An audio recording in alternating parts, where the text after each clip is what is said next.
Tudo começa numa campanha eleitoral, por parte dos candidatos, em escolherem qual partido eles vão disputar o processo eleitoral. E como os partidos vão montar os seus times para disputar a eleição. Com várias preocupações, e que coisa boa que temos tantas mulheres hoje no evento, porque a classe política hoje ainda é muito machista e acaba afastando a mulher do processo eleitoral, apesar de todos os esforços que o direito e os tribunais têm tido de atrair mais mulheres. Mas que bom que a gente hoje aqui tem um evento predominantemente feminino. Isso é muito bom e importante para o processo eleitoral, porque a gente tem não só candidatas, mas também assessoras que participem do processo eleitoral, que possam ter essa representatividade.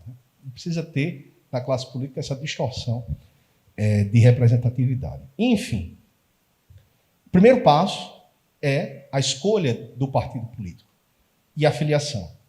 E aí, o primeiro ponto que eu queria conversar com vocês sobre isso é que a gente, em 2020, teve uma mudança de sistema de filiação partidária. E aí, Caio, por que isso é relevante? Porque a gente agora tinha o Filial Web e agora tem o sistema Filia. E por que isso é relevante? Porque foi introduzida uma inovação tecnológica que as transmissões das listas de filiados, elas são feitas agora automaticamente para a Justiça Eleitoral. Como é que era feito antes? Você tinha um sistema, que já era na internet, que você ia cadastrando os filiados, mas você não transmitia aquelas informações automaticamente para a Justiça Eleitoral. Você ficava com aquelas informações, eles chamavam internamente, e em determinadas datas você, o dirigente partidário, tinha a obrigação de transmitir esses dados para a Justiça Eleitoral, submeter as relações de filiações partidárias. Hoje em dia, com essa mudança do sistema Filia, o dirigente partidário, quando cadastra o filiado, ele já transmite a informação para a Justiça Eleitoral. E aí a Justiça Eleitoral vai ter, em determinados momentos, que vai bloquear essas novas inserções. Para quê? Para que elas possam fazer a consolidação das listas de filiados. Porque o que acontecia muito? Os dirigentes partidários não enviavam a relação atualizada. E muitos filiados ficavam sem ter a informação oficial de filiação na Justiça Eleitoral. E isso trazia, assim, vocês não têm noção da quantidade de candidaturas que tinham problema por causa disso. E isso aqui é um dos principais problemas até hoje, até depois dessa eleição. Por quê? Porque os dirigentes, às vezes, esquecem de colocar as informações nos sistemas partidários, no sistema Filia, de transmitir, de fazer a transmissão, ou às vezes digitam errado no título eleitoral e etc., não corrigem e não conferem. O TSE ainda vai divulgar a data que vai fechar o calendário de inscrições. Mas depois que fechar, o certo é o quê? Vamos ver aqueles candidatos, se todos já estão com a filiação no partido que pretende disputar. Até porque tem um outro detalhe que pode acontecer. Em deixa eu ver se eu me recordo o ano dessa alteração legislativa, mas eu acho que foi 2015. Até a eleição de 2012, o que acontecia? Se tinha a situação de dupla filiação, você poderia, o sistema acusava e cancelava automaticamente as duas filiações. Até a eleição de 2012. E aí teve uma alteração legislativa na lei das eleições, que alterou isso para dizer, entendo dupla filiação, vai valer a última filiação e cancela a anterior. Ok? Isso parece lógico, né?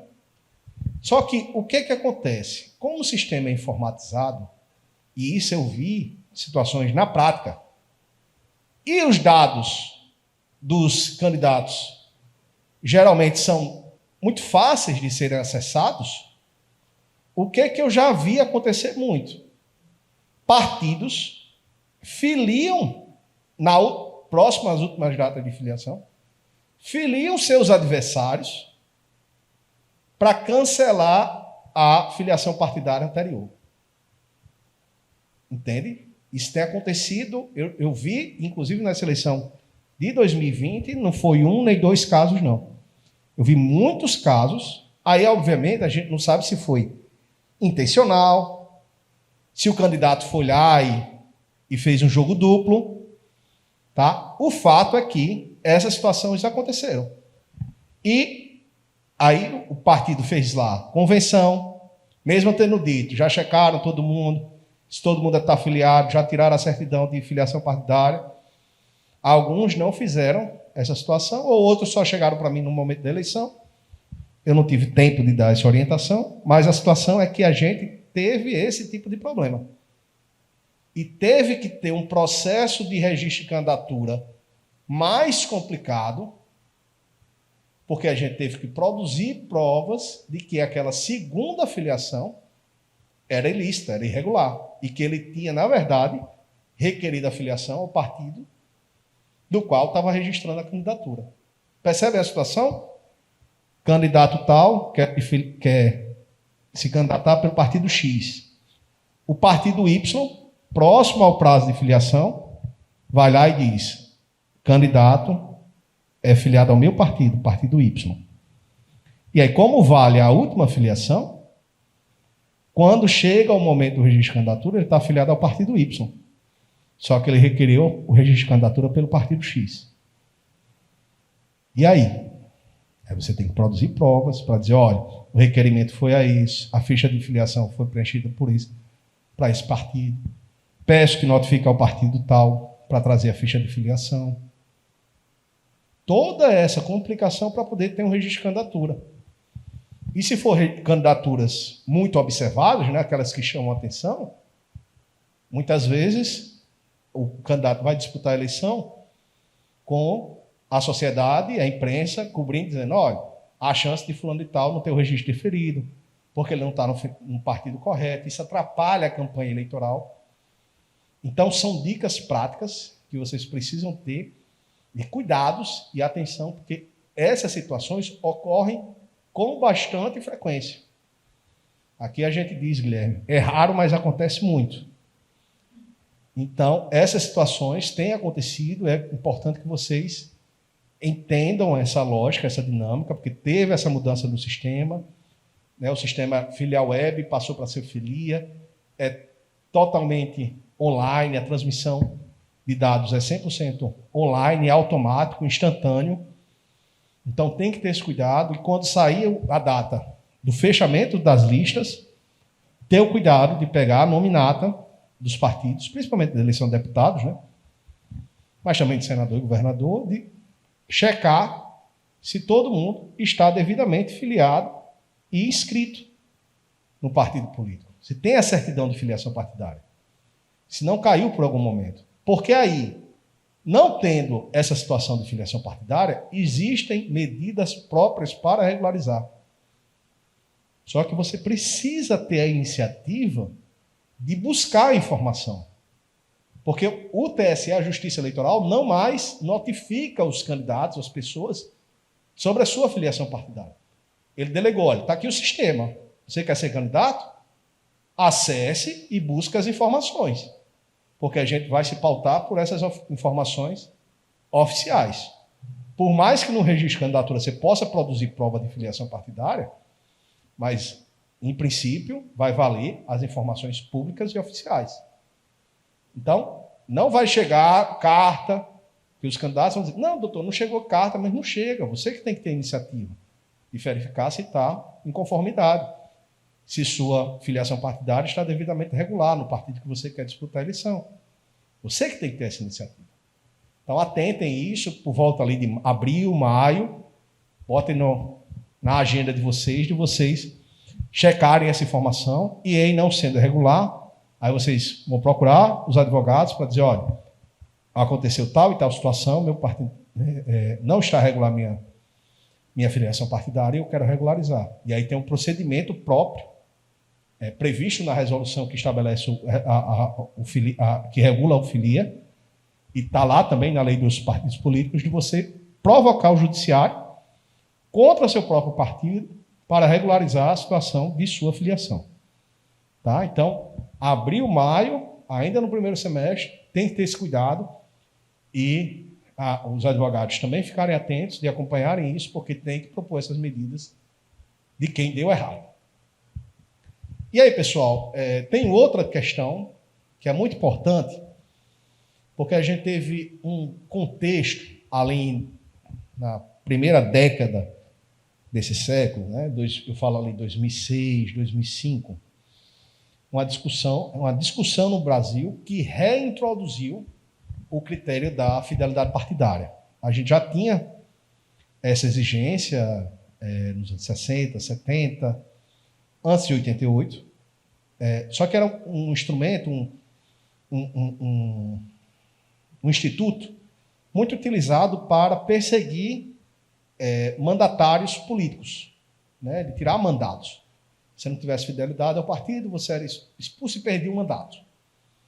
E aí, na Constituição de 88, a gente teve uma reforma para não ter mais esse instituto na legislação. Só que aí o que acontece, né? No Brasil, a gente vive de pêndulos, né? Tem um pêndulo da moralidade. Aí a gente vai e busca combate à corrupção e etc. Tal, à custa de restrição de direitos fundamentais e garantias. Aí depois a gente vai, abandona essa causa e volta para a defesa dos direitos fundamentais e das garantias. Aí todo mundo diz, não, advogado só defende bandido, o cidadão não tem direito. A gente vive muito em pêndulos. Então, isso foi mais um movimento. A gente acabou com a exigência de fidelidade partidária e aí os partidos perderam completamente sua relevância. Então, os candidatos se elegiam num dia por um determinado partido, no outro dia ele trocava de legenda. E era, assim, uma situação absurda, porque realmente era dessa forma. As pessoas tomavam posse como deputados, como vereadores, e no dia seguinte já pediam para mudar de partido.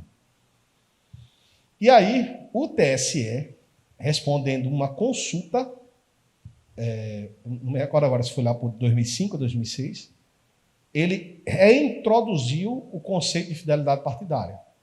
E disse o seguinte: o mandatário que trocar de partido sem uma justa causa, ele perde o seu mandato. Então, e aí isso foi questionado no Supremo por meio de mandado de seguranças. O Supremo manteve a decisão do TSE e, a partir daí, estabeleceu a resolução de fidelidade partidária. Até então, não tinha nenhuma regulamentação, regra legal, em torno disso. Mas aí, o que é essa fidelidade partidária, Caio? Quer dizer que se um mandatário for contra o que o partido diz, ele perde o seu mandato? Não é isso. A fidelidade partidária que foi introduzida aqui pelo TSE foi a de ficar no partido. Ficar no partido. Então, isso foi o que foi estabelecido. É para a situação, se você mudar de legenda, sem uma justa causa, você perde o seu mandato. Então foi isso, para evitar o troca-troca de partido. É essencialmente isso. Então, quando vocês pensarem, ou quando perguntarem a vocês sobre fidelidade partidária, vocês têm que entender que é para evitar o troca-troca de partido. Atualmente, do ponto de vista jurídico, lá dentro do partido, vai ter a fidelidade para votação, para apoio do próprio partido, mas são questões interna corporis dentro do partido. Entende? Então, primeira pergunta que eu vou fazer para vocês. Se um vereador, se um deputado ele é expulso do partido, ele perde o mandato ou não perde o mandato? Expulso.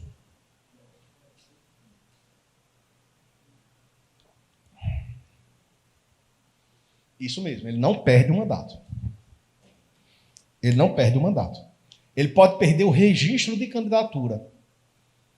Se no processo, durante a campanha eleitoral, ele descumpre alguma exigência e é aberto um processo ético-disciplinar e é assegurado o direito ao contraditório e ampla defesa e o partido decide expulsar, antes da data da votação, ele pode perder o registro de candidatura, porque ele perde o requisito da filiação partidária.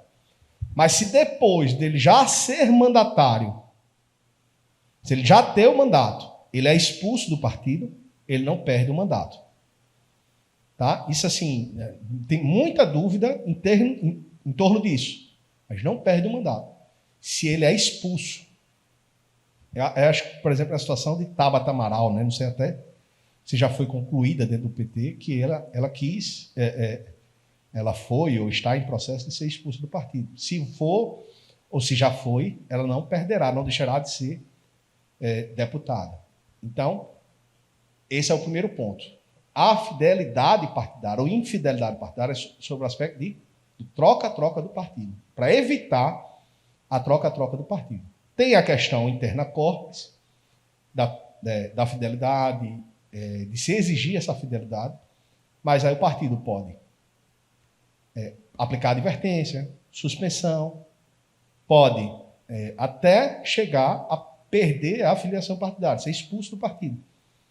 Mas isso não traz reflexos no mandato. Tá? O mandato, em termos de fidelidade partidária, é para evitar justamente essa troca-troca dos partidos. E aí, quando a Justiça Eleitoral e o Supremo disseram, não, então, o mandato é do partido, a gente não vai permitir mais troca-troca indiscriminada de partido, né, de legenda, e vale isso para todo mundo. Prefeito, vereador, governador, senador. Só que aí depois houve uma construção jurisprudencial para dizer, olha, esse entendimento que a gente formou foi porque a gente entendia que valeria isso para a eleição proporcional, porque a pessoa vota na pessoa, vota no partido, tem o quociente eleitoral, o quociente partidário para poder ser eleito. Essa mesma lógica não vale para as eleições majoritárias. Então, senador, governador e prefeito, essa regra da fidelidade de trocar de partido, ela não é aplicável. Então, o prefeito, o governador e o senador, se ele quiser trocar de partido político, ele não precisa esperar uma janela partidária ou apresentar uma justa causa. Ele pode ir lá, trocar de partido e não vai perder o seu mandato. Então, essa regra acabou sendo limitada para os vereadores e os deputados estaduais e federais. E aí, vem uma outra... Percebam que é o pêndulo, né? Aquilo que eu falei do pêndulo. Não, o mandato é da pessoa, não é do partido. Aí o TSE vai lá e diz, não, o mandato é do partido, vale para todo mundo, vale para governador, para eleição majoritária, proporcional. E aí depois vai voltando. Aí diz, não vale para eleição majoritária, é só para proporcional. E aí criou uma outra exceção. Que exceção é essa? A questão da janela partidária. Que aí isso foi introduzido, primeiro, numa emenda constitucional, que valeu especificamente para aquele momento, não vale mais. Diz, olha, quem quiser trocar de partido agora, todo mundo pode trocar. Acho que foi na eleição de 2018. E também foi modificada a lei dos partidos políticos, que aí trouxe a questão da fidelidade partidária para a lei. Então, lembram que antes era só uma resolução do TSE, depois de uma decisão de uma consulta, depois de uma decisão do Supremo, foi feita uma resolução do TSE em 2007. E aí, recentemente, foi alterada a lei dos partidos políticos para estabelecer a fidelidade partidária na lei dos partidos políticos, que é a Lei 9.096, e aí, nessa lei, eles disseram lá, olha, não perde o mandato se tiver justa causa, e aí reproduziram o que estava lá na resolução do TSE, mas eles disseram também, e o mandatário que estiver no último ano do seu mandato, 30 dias antes do prazo final de filiação. Né? Então, qual é a situação? Isso é a famosa janela partidária. Então, aquele candidato que for disputar a eleição, que está no seu último ano de mandato, então, nessa eleição de 2022, vai valer para os deputados federais e para os deputados estaduais. Aí vão lhe perguntar muito. Caio, vai poder ter janela partidária para vereador? Não. Por quê? Porque quem está no último ano do seu mandato. Então, os vereadores perguntam muito sobre isso, e aí a gente precisa dizer, olha, não pode, porque tem que ser aquele que estiver no último ano do seu mandato e vai disputar a reeleição. Então, a janela partidária esse ano vai valer para os deputados estaduais e federais. Para senador, governador, não tem porque não precisa, né? É a questão da eleição majoritária. Então, a janela partidária vai ser 30 dias antes aí do dia 2 de abril, né, que é o prazo final de filiação. Então, você pega mais ou menos lá para o dia 2 de março, 3 de março, né, até o dia 2 de abril. Os deputados e federais e estaduais vão poder trocar de legenda sem perder o seu mandato, porque estará na janela partidária. E para os vereadores, vai valer quando? Só em 2024, que é quando eles estarão no último ano do seu mandato. Então, o vereador que quer manter o seu mandato e quer disputar a eleição de deputado federal e estadual, ele tem que fazer pelo partido no qual ele está afiliado. Se ele trocar de partido, ele pode perder o seu mandato de vereador. Pronto. Excelente. Que aí eu ia tratar justamente disso. E aí o que acontece? É a história da carta de liberação, que aqui é a essência ou anuência do partido de que aquele filiado pode se desfiliar. E aí o que acontece? De novo no pêndulo, né? O mandato, o partido não tem qualquer ingerência, pode se desfiliar a qualquer momento, o TSE vai, endurece, diz o mandato é do partido, para todo mundo, aí depois abre para uma majoritária, depois é criada a janela partidária, e aí foi se criando uma jurisprudência no sentido de dizer que, olha, se o mandato é do partido, se o partido anui, aquece, concorda com a saída dele da legenda, né, diz isso por uma carta, fulano e tal, você está autorizado a sair do seu mandato sem perder a sair do partido, sem perder o mandato. Né? E aí a jurisprudência foi se construindo no seguinte sentido, olha, se o mandato é do partido e o partido libera, ele tem essa prerrogativa de fazer essa liberação. Né? Ninguém mais que o partido para fazer o juízo de valor se aquela pessoa deve ser fiel ou continuar fiel ou não à legenda. Percebam? Então, essa foi uma construção jurisprudencial que vigorou por muito tempo. Tem uns 3, 4 anos que ela vinha sendo não vinha sendo tão questionada.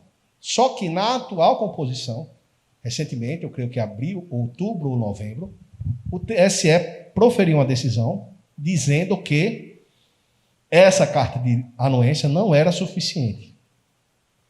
Certo? Quis voltar o pêndulo, né, para maiores restrições de mudança do partido. Só que o que o Congresso fez? Estabeleceu uma emenda constitucional, a emenda constitucional 111, agora do final de 2021, dizendo que a anuência do partido para sair da legenda era uma justa causa e não perderia o mandato. Então, em tese, essa decisão do TSE, ela não tende a prevalecer frente a uma emenda constitucional. Porque a emenda constitucional, né, o texto da Constituição Federal, ela tem ingerência sobre toda a ordem jurídica E essa decisão do TSE, né, se os ministros seguirem a lógica jurídica, né, ela tende a não prevalecer mais, porque tem essa emenda constitucional estabelecendo que a anuência do partido é uma justa causa para que o mandatário saia da legenda sem perder o seu mandato. Então, o Congresso estabeleceu isso, o que era um entendimento jurisprudencial.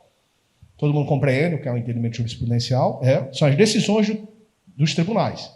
Aí você constrói um entendimento que, repetidas vezes, cria uma jurisprudência, que são decisões reiteradas sobre o mesmo assunto, com o mesmo entendimento. Então, se criou o entendimento jurisprudencial. O TSE quis revisar e revisou em determinado caso específico. Só que o Congresso foi lá e alterou o texto constitucional para dizer, olha, a anuência do partido, ela prevalece e o mandatário pode sair sem perder o seu mandato. Então, isso são as questões de filiação, de janela, de justa causa. E, na prática, seu nome é... Minha amiga, como é seu nome? Cátia. Na prática, como é que está funcionando? E o que eu estou recomendando, inclusive, né? Porque tem muito essa questão. Caio, se está na emenda constitucional, você precisa ajuizar uma ação de desfiliação por justa causa, se já tiver a carta de liberação. Qual é o meu entendimento? Por prudência, inclusive. Que se ajuize.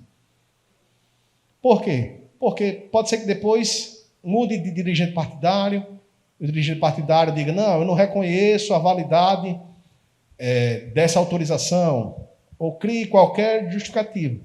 Então você leva ao judiciário, você fundamenta, né, você, digo advogado, fundamenta de que a emenda constitucional permitiu essa alteração, espera o TRE julgar, TRE porque a competência é do TRE para julgar a ação de justa causa, e aí o TRE autorizando, convalidando a regra constitucional, né, dizendo a regra constitucional permite, então é a que deve prevalecer, a carta está ok, foi expressa a vontade do partido, eu reconheço essa vontade do partido, e aí, tendo a decisão nesse sentido, a parte vai se desfilir. No caso, isso vai ser muito importante, por exemplo, para os vereadores no atual legislatura que queiram disputar a eleição de 2022, né? Por outro partido. O próximo slide que eu vou falar é justamente escolher o partido, né? Ainda estou no processo.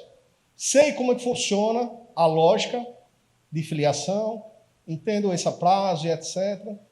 Como é que eu vou escolher um partido? Isso é muito importante, principalmente numa eleição proporcional. Por quê? Porque vocês sabem que acabou a coligação partidária, né? Desde 2017. 2017 foi a emenda constitucional, mas não valeu para a eleição de 2018. Isso. Ela estava prevista justamente para valer na eleição de 2020. Valeu, né, as eleições de 2020 já foram sem coligações, né, que tem muito disso, a gente que estuda direito eleitoral, diz as reformas eleitorais elas são feitas principalmente para as eleições municipais, né? Por que são as cobaias? Faz o laboratório. Isso. Pois é. Aí foi uma emenda constitucional, né? E aí o debate, vocês não imaginam os bastidores de como foi essa reforma eleitoral, porque estava todo mundo ansioso para saber. Volta a coligação? Não volta a coligação? E tinha um problema muito grande para os partidos grandes, principalmente, porque essa história da filiação partidária, da coligação partidária, ela tem uma lógica que ela volta lá em 98. Porque a lei dos partidos políticos, ela estabeleceu critérios de cláusulas de barreira. E o Supremo declarou inconstitucional essas cláusulas de barreira originais. e permitiu que criasse uma avalanche de partidos políticos. Isso alterou o cenário político brasileiro como um todo. Porque a gente teve um cenário muito fragmentado de partidos políticos, fruto justamente dessa questão do Supremo ter declarado inconstitucional as cláusulas de barreira, e aí a gente ficou patinando no cenário, que foram criados muitos partidos políticos, se perdeu o controle, ficou algo insustentável de governabilidade, porque os dirigentes do Executivo tinham que negociar com inúmeros partidos. Os partidos perderam muito representatividade no país. Então, nós da classe jurídica, a gente que estuda, estou vendo aqui, acho que muitos colegas advogados. Cátia é advogada também? Doutora Cátia também é advogada e doutora Betânia também é advogada. A gente tem, nós da classe jurídica, temos que fazer muito da meia-culpa, que é essa bagunça partidária que se instalou no Brasil, tem muito a ver dessa decisão do Supremo. Porque ao declarar inconstitucional as cláusulas barreiras que tinha na lei dos partidos políticos, ela permitiu a criação de muitos partidos, e isso acabou com a lógica de governabilidade do país. Então, finalmente, depois de uma lógica de mudança muito grande, a gente vai ver aí, principalmente a partir de 2015, a gente teve reformas muito significativas do processo eleitoral. Muito significativas. Para mim, as maiores que a gente teve nas últimas 3 décadas. Né? Eu digo, são a reforma de Eduardo Cunha. Eu vou já falar sobre ela. A reforma que Eduardo Cunha promoveu em 2015, ela foi muito significativa na forma de alteração, de como se faz campanha. É que a gente ainda não parou para refletir a profundidade disso. Mas foram muitos, e tinha um contexto, tinha uma intenção ali. Mas aí eu falo já sobre isso. Mas o fato que eu quero tratar é que, com o fim das coligações, muitos mandatários ficaram preocupados de como iam tentar se reeleger. Porque a lógica é muito essa. Quem está lá quer se reeleger, se manter. E essa é a lógica da política, não é no Brasil não, é no mundo. Quem tem poder não quer abrir mão do seu poder. Ele quer manter o poder. Ou ampliar a fatia de poder. Isso é a lógica do jogo político, democrático, em todo canto, e desde que o homem é homem. E a mulher é mulher. Mas o fato é que se tentou reintroduzir de volta a questão do distritão, da eleição majoritária, acabar com o sistema proporcional de votação. Que a lógica o sistema proporcional é muito difícil de entender. É difícil de entender porque a sociedade é complexa de se representar. Aí não precisa que tenha um sistema fácil, precisa que tenha um sistema que garanta a representatividade da população. Então, mais uma vez, essa história do distritão, ela não ganhou corpo no Brasil, né? Foi derrotada novamente. Mais uma vez, toda eleição vem essa história do distritão, e eu confesso que eu já não dou mais tanta bola quando surge essa história de distritão. Né? Todo mundo vem, cara, o que você acha do distritão? Eu disse, eu acho que não vai passar de novo. Não vai passar de novo. Não, mas fulano disse, rapaz, eu acho que não passa, eu acho que não passa, eu acho que não passa. Não, mas dessa vez, e novamente não passou. Por quê?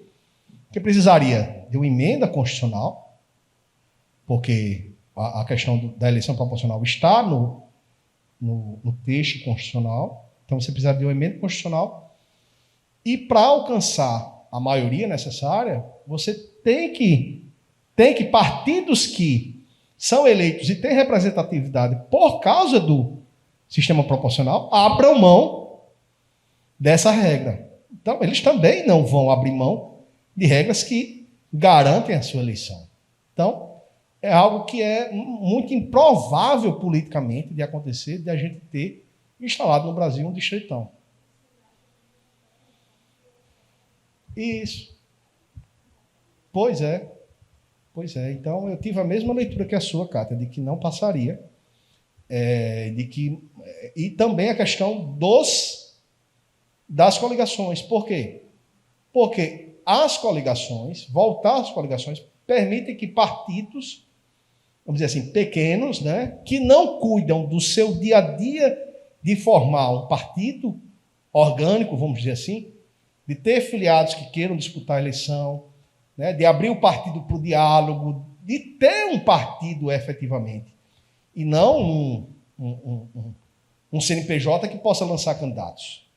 É um partido é uma instituição orgânica que pode propor ações judiciais, que tem o papel de defender os direitos fundamentais, de propor ações diretas de inconstitucionalidade, enfim, de adotar muitas medidas, porque ele é para ser uma instituição pujante no Brasil. Ele é desenhado juridicamente para isso. Se vocês verem lá o artigo 1º da Lei dos Partidos Políticos, os partidos políticos são instituições de direito privados, a quem cabe, a quem incumbe a defesa dos direitos fundamentais. Vejam que função nobre o ordenamento jurídico reservou aos partidos. Você é uma instituição que tem o papel de defender os direitos fundamentais, tal como o Ministério Público, tal como a Defensoria, como a OAB. Então, instituições nobres de defesa da ordem jurídica, né, e democrática. E outra, de garantir a representatividade, a democracia representativa. Então, são funções muito nobres delegadas aos partidos políticos. Está lá no artigo 1º da Lei 9.096. E aí,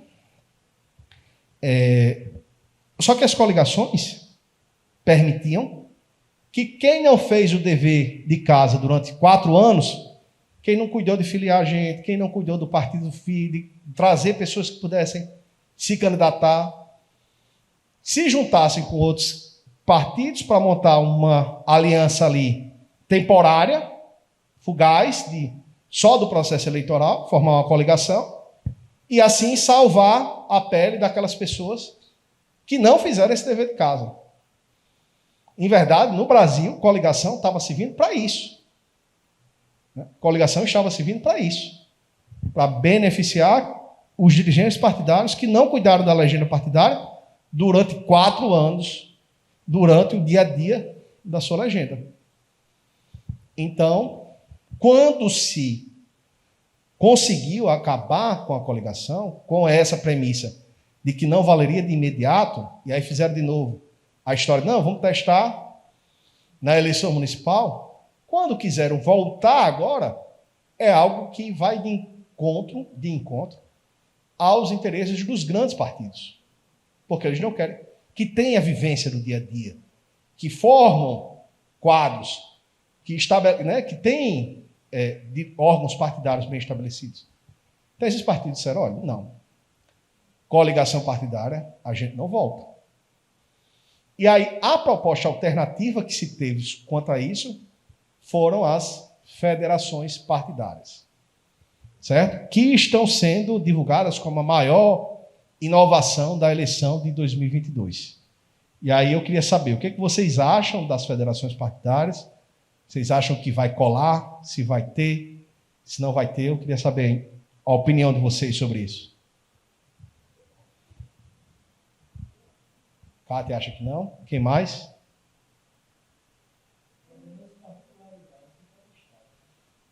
Então, pois é, pessoal, eu também penso como vocês. Eu acho que é algo que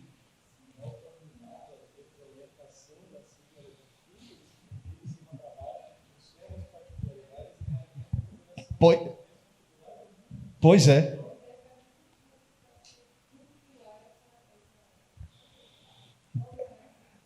Guilherme traz uma questão muito importante, né, que é a história da verticalização. Se a gente já não tinha verticalização nos partidos, né, não conseguia estabelecer, você imagina formando vínculos tão fortes, porque uma federação tem isso. Diferente de uma coligação, que é efêmera e é fugaz ali para a campanha eleitoral, ela dura 4 anos. E ela tem que ter obrigatoriamente abrangência nacional. E elas funcionam durante 4 anos como uma espécie de partido político. Não é uma ditadura porque parte da opção das legendas, né?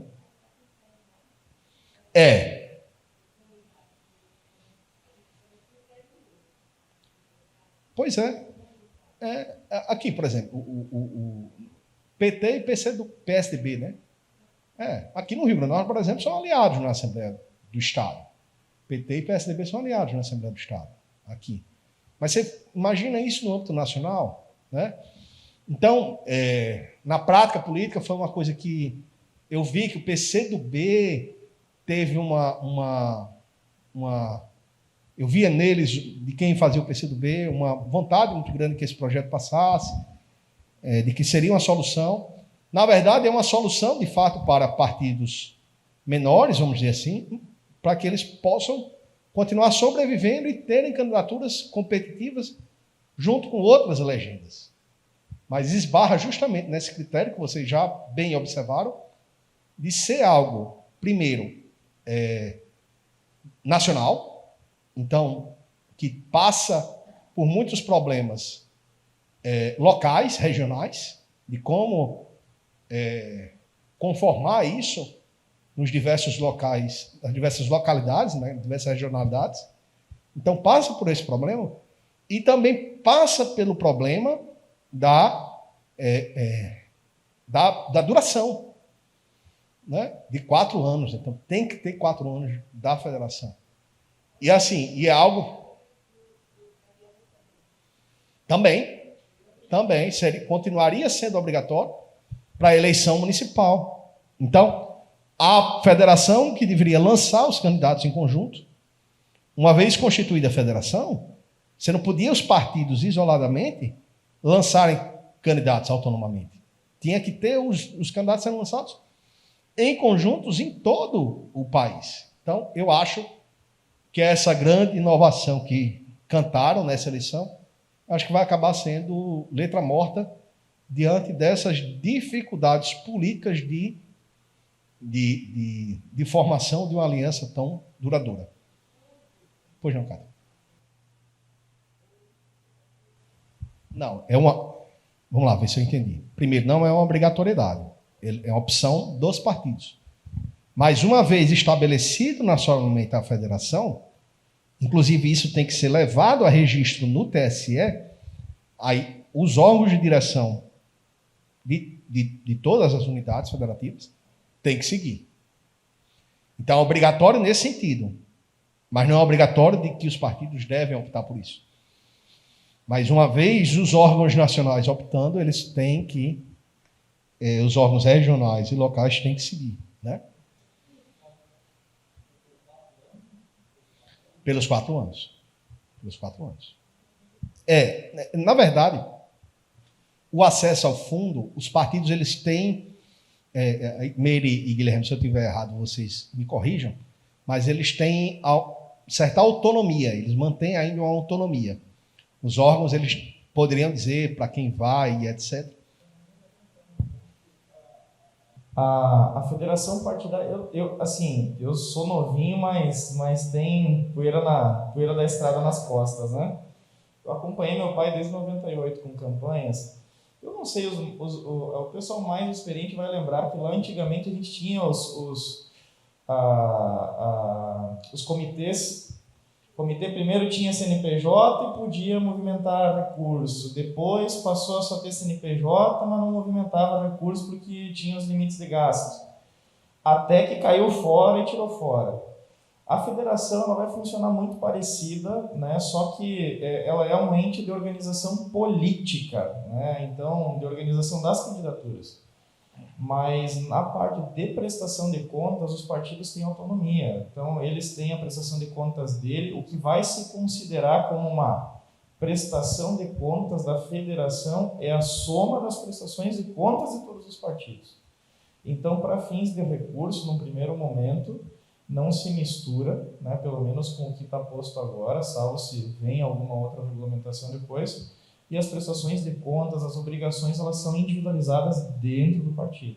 Então, para fins de recurso, o que tanto a questão de cumprimento de cotas, tudo isso, né, vai se dar dentro do partido. A única questão que ainda está um pouco nebulosa mas as mulheres negras do partido A, elas contam, a contagem da reserva mínima de vagas, ela é para toda a federação, da aplicação do recurso principalmente, que é a parte que nos cabe. Então, tem ainda algumas questões que precisam avançar um pouquinho, mas que vão avançar nesses próximos meses em função da primeira vez que está se aplicando. Até se conversa de uma potencial federação na esquerda, né? Mas tem essas complexidades. Mas para fim de prestação de contas, por exemplo, de movimentação financeira, ele não é um ente, ele não tem personalidade jurídica nesse sentido. Então não vai ter CNPJ, não vai ter conta, as prestações de contas e a movimentação são pelos partidos.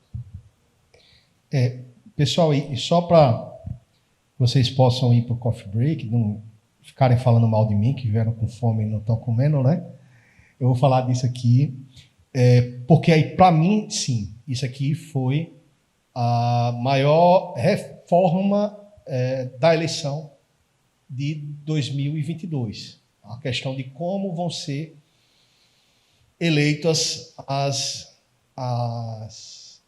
como serão feitos os cálculos da eleição proporcional. E aí, só revisando algumas coisas, que, primeiro, né, a primeira questão aqui é do cálculo do quociente eleitoral. Né? Como ele é feito? Ele é feito pelo número de votos válidos, pelo número de lugares a preencher. E depois a gente faz o quociente partidário, que é o número de votos recebidos pelo partido, pelo quociente eleitoral. Até aqui a regra é bem simples, né?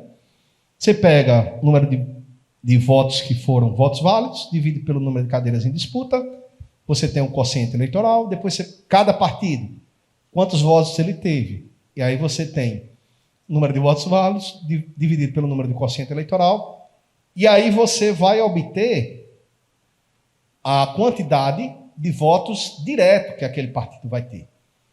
Então, a eleição direta, sem média, né, que são as eleições, que são as cadeiras que eles vão obter por ter obtido o quociente eleitoral. Então, por exemplo, teve 1.000 votos, tem 10 cadeiras, quociente eleitoral, 1.000 por 10 dá 100. O partido que chegou a ter 100 votos, né, todos os candidatos e os votos de legenda, ele vai ter direito a uma cadeira. Isso aí é simples da gente entender. A questão vai quando a gente vai calcular as vagas de sobra, né, que são calculadas a partir de médias. Os partidos que obtiverem as maiores médias, né, depois da distribuição das cadeiras pelo quociente partidário, eles vão ter direito a participar, a obter cadeiras da sobra. Isso era assim até a eleição de 2020. Na eleição de 2018 e na eleição de 2020, vigorou uma regra. Todos os partidos vão poder disputar as vagas de sobra. Todos os partidos. Mesmo que não tenham obtido o quociente eleitoral. Essa regra vigorou na eleição de 2018, essa regra vigorou na eleição de 2020.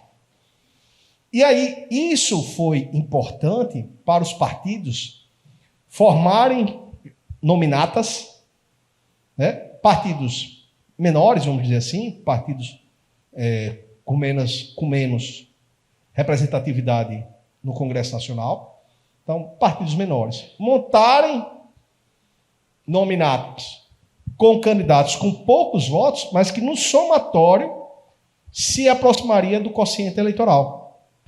Porque, independentemente da quantidade do quociente eleitoral, mesmo ele não alcançando, ele poderia participar das disputas das vagas de sobra por meio da média. Então, aqui, por exemplo, no Rio Grande do Norte, na eleição de 2018, a gente teve um candidato na Assembleia Legislativa eleito dessa forma.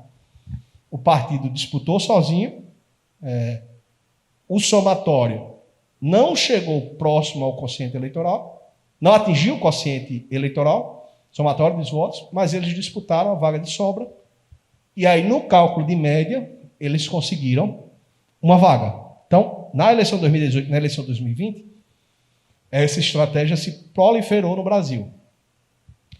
E aí lembra lá a história do pêndulo de novo, né? Uma hora vai para um lado, outra hora vai para o outro. O próprio sistema político.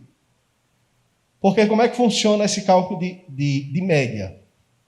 Depois de distribuir as cadeiras pelos votos do quociente partidário, então, nesse exemplo aqui, o partido teve 210 votos, quociente eleitoral de 100, ele vai ter 2 cadeiras. Só que aí ele ainda vai poder disputar as sobras. Né? Só que, percebam, o partido antes, que tinha 80 votos, ele podia também disputar 79 votos, ele podia também disputar o voto de média. Então, mesmo aqueles partidos que ficavam muito longe de obter o quociente eleitoral, eles poderiam disputar as vagas das sobras. E aí, o que o Congresso fez? Disse, olha, não, vamos mudar essa regra. A lei agora 14.211 disse, poderão concorrer à distribuição dos lugares todos os partidos que participaram do pleito. A regra antes era até isso aqui. Todos os partidos participaram do pleito. Só que agora eles introduziram 2 condicionantes. Desde que tenham obtido pelo menos 80% do quociente eleitoral e os candidatos que tenham obtido votos em número igual ou superior a 20% desse quociente eleitoral. Então, percebam. Porque aqui eu não falei, mas vocês se recordam, que para o partido eleger um candidato, ele tem que pelo menos ter obtido 10% do quociente eleitoral. Vocês recordam disso? Só que aí eles criaram uma regra específica para a questão da sobra. Para a sobra, o partido tem que ter feito 80% do quociente eleitoral. Então não pode ficar muito distante do quociente eleitoral. Tá? Naquele exemplo, quociente eleitoral de 100, se o partido fez 75 votos, ele não vai poder disputar a eleição, a vaga de sobra. Por quê? Porque ele tem que fazer 80% do quociente eleitoral. E mais, dentre dos candidatos, tem que ter alguém que tenha tido pelo menos 20% do quociente eleitoral. Então, na prática, eles estão chamando isso aqui da regra 80-20. O termo que eles têm utilizado na praxis política é da regra 80-20. Você tem que ter 80% do quociente eleitoral com candidatos que tenham pelo menos alcançado 20% do quociente eleitoral. Qual é a finalidade para que vocês se entendam? É justamente criar uma barreira para essa estratégia de que alguns partidos estavam juntando muitos candidatos com poucos votos, porque eles iam disputar uma sobra de média, aquelas últimas vagas iam disputar. E a classe política disse, tudo bem, mas para que seja legítima essa disputa, vocês têm que ter pelo menos 80% do quociente eleitoral. Senão, vocês não têm representatividade para terem uma vaga nas casas legislativas. Né? Que essa regra vale, eminentemente, para a Câmara Federal, Assembleias Legislativas e câmaras municipais. Pessoal, então, vamos entrar agora numa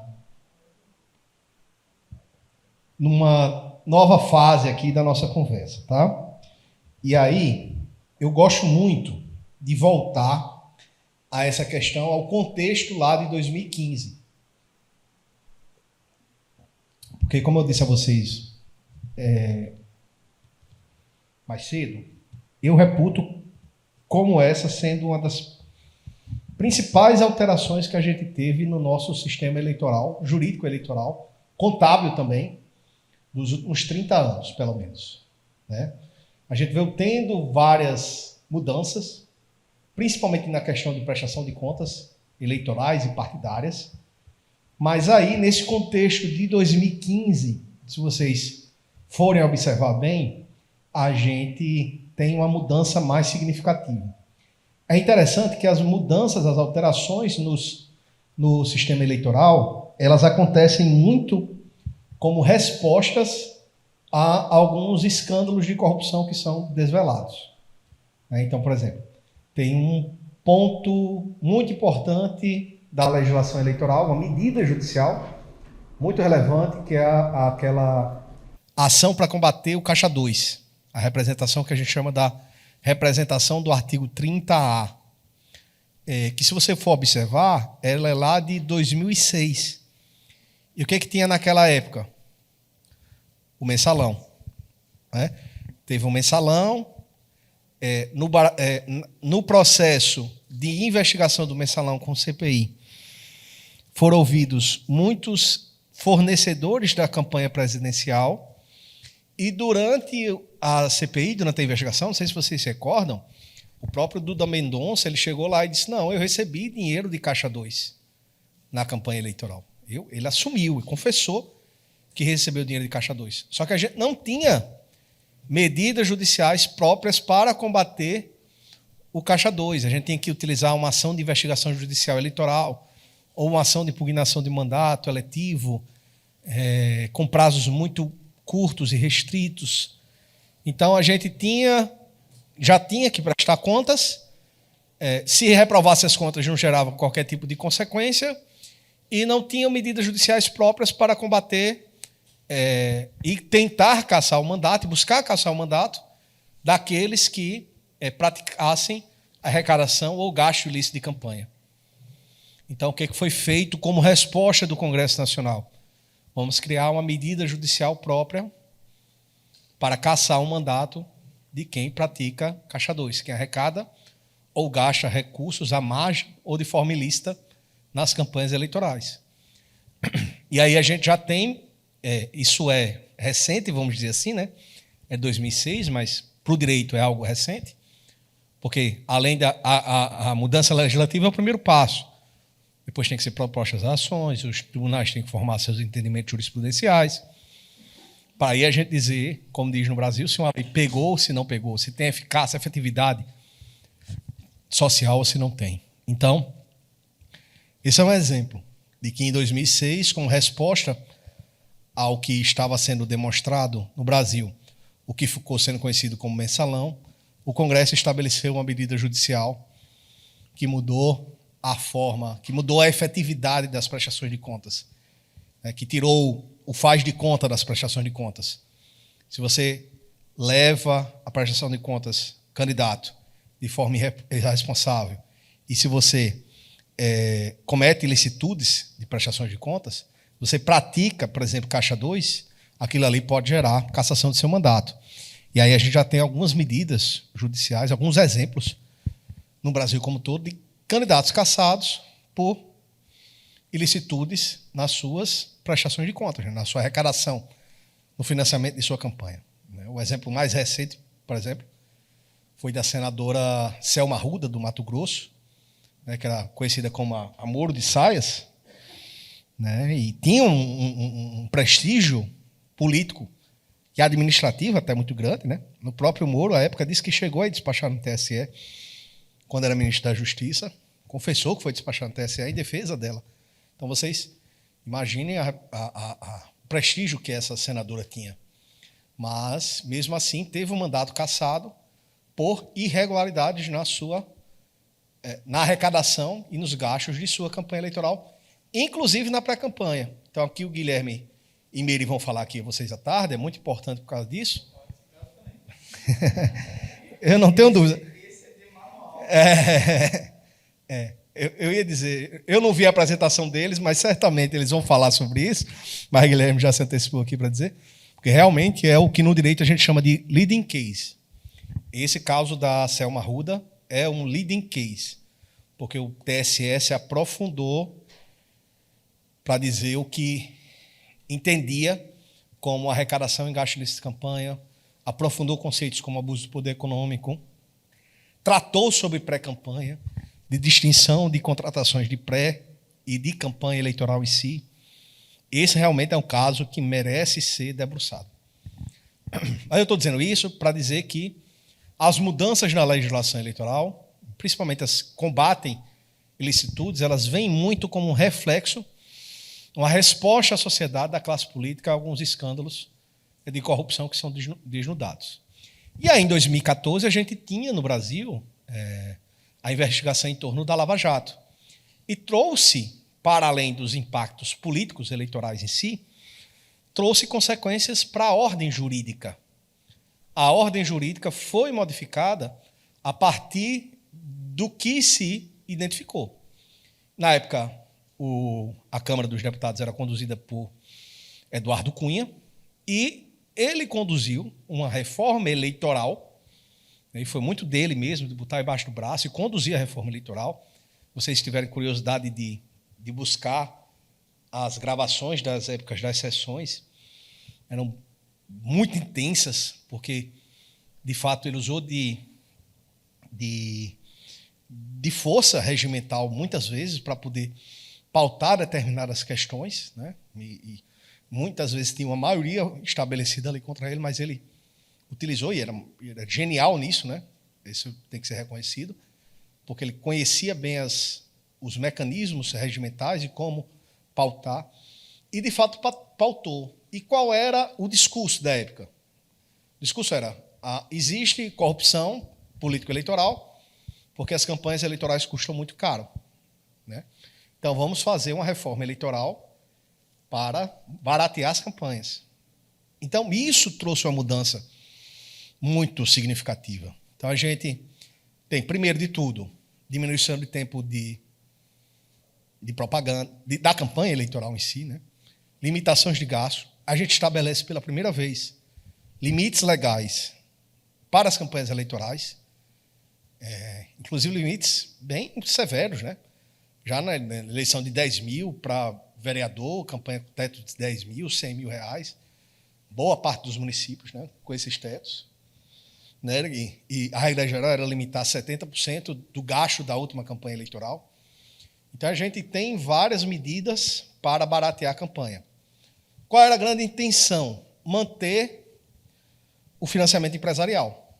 Se eu tenho que manter, o problema não é o financiamento empresarial, essa era a tese defendida por quem dirigiu o Congresso. O problema não é o financiamento empresarial, o problema é que as campanhas eleitorais são muito caras, nós vamos diminuir os gastos da campanha eleitoral para manter o financiamento empresarial. E se vocês perceberem, o texto que saiu dessa reforma, ele previu a manutenção do financiamento empresarial. Só que, enquanto estava tramitando essa reforma, no mesmo tempo, tinha uma ação que tinha sido proposta pela OAB desde 2010, 2009, e estava lá em stand-by e foi pautada. O ministro Gilmar Mendes pediu vistas desse processo e sofreu uma pressão nacional. Não sei se vocês se recordam, onde ele ia, na universidade, o pessoal jogava tomate, fazia pressão para ele devolver esse processo para ser pautado. Finalmente foi pautado e o Supremo declarou inconstitucional o financiamento empresarial. Aí, quando veio para a sanção, a presidente Dilma vetou as regras que mantinham o financiamento empresarial.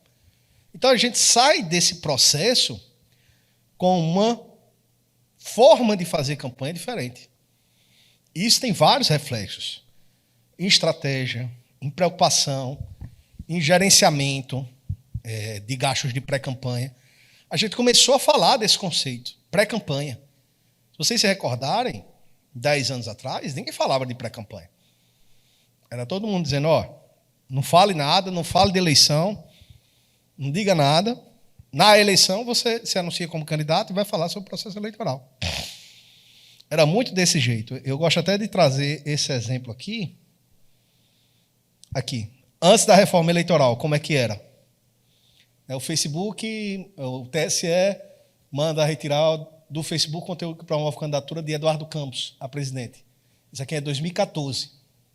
Eduardo Campos, em março de 2014. Agora, isso aqui, Ciro do Gomes está desde 2018, isso aqui já é material de Ciro Gomes, a mesma coisa. Eu trago só para exemplificar como a mesma conduta passou a ser lícita. Porque o que acontece? Com a diminuição das campanhas eleitorais, né, houve uma ampliação da liberdade na pré-campanha. Então, esse tipo de conduta passou a ser lícita, o que antes era ilícito. Você falar que vai ser candidato, você dizer que é pré-candidato, você expor sua plataforma, suas ideias, né? Falar sobre suas qualidades pessoais. E hoje a gente vê um cenário, por exemplo, que uma campanha eleitoral que já, vamos dizer assim, muitas vezes está nas ruas. E aí há críticas e há elogios a esse tipo de manifestação, né? Eu, particularmente, eu acho louvável, porque antes a gente tinha um debate político-eleitoral muito travado, como se a gente não pudesse falar de eleição, porque senão sofrer algum tipo de sanção de multa, né? Por exemplo, eu vi o TSE condenando uma pessoa que colocou um adesivo no carro dela, dizendo que ia votar em Dilma, né? Dilma é minha candidata, alguma coisa, e multou essa pessoa que não era candidata, era uma eleitora que manifestou sua preferência pessoal no seu veículo particular, mas foi condenada porque antes tinha essa vedação muito incisiva da liberdade de manifestação. Então, o que a gente tem? A gente tem uma mudança. A gente aumenta a liberdade de expressão e diminui o controle jurídico e judicial sobre as ações de determinados pré-candidatos e dos cidadãos como um todo. Então, desse contexto de 2015, a gente extrai essa mudança significativa. E por que é importante que nós, assessores, dirigentes partidários, advogados, tenhamos isso de forma muito clara e esse contexto de forma muito clara?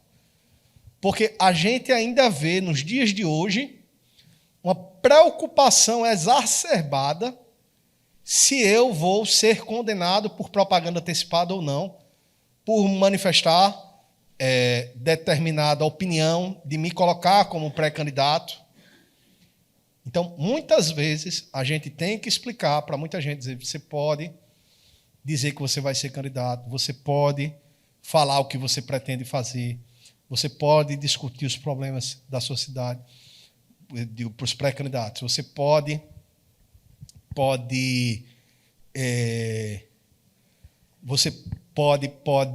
participar de entrevistas, de programas, para dizer que você é pré-candidato.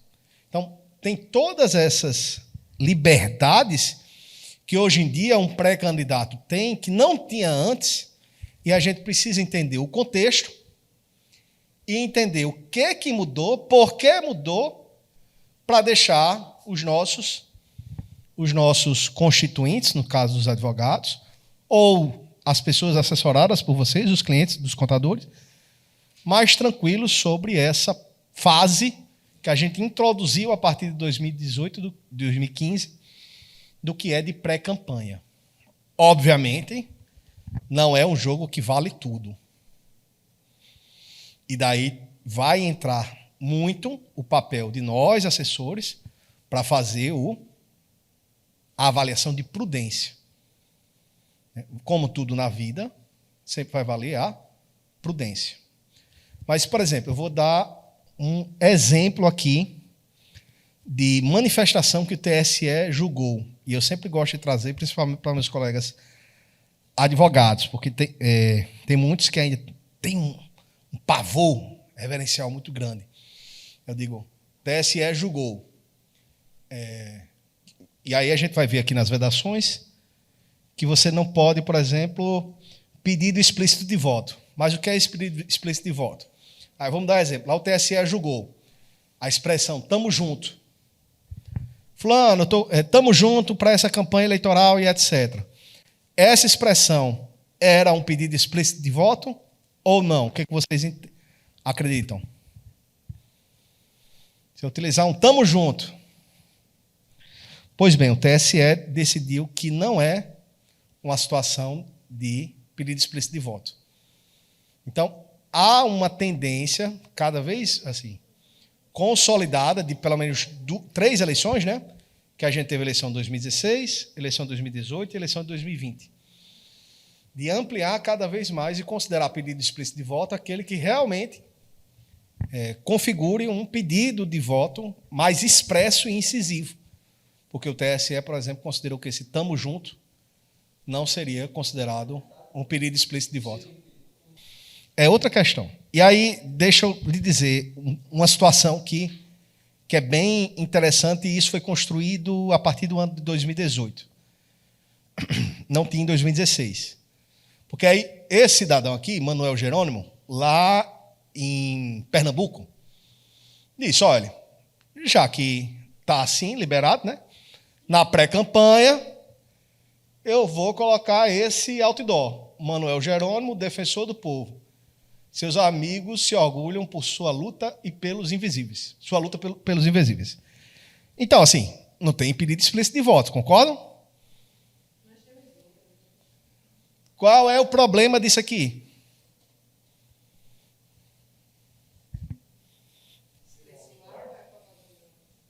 Ser um outdoor. Ser um outdoor.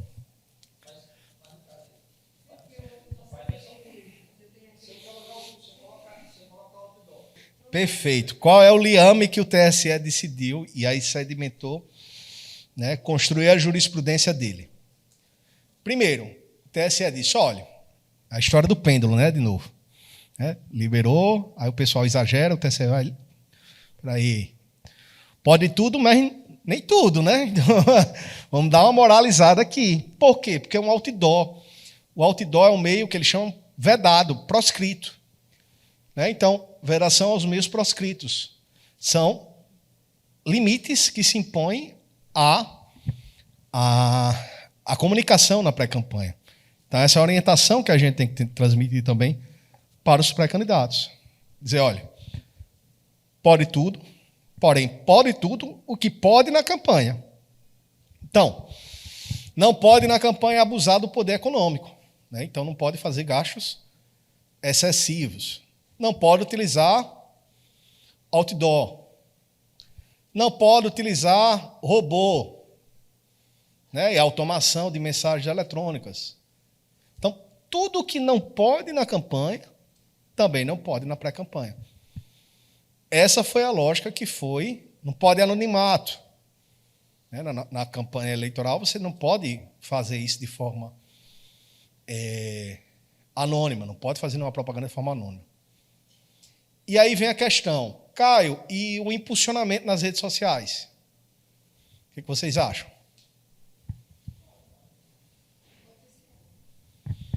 Pode, por quê?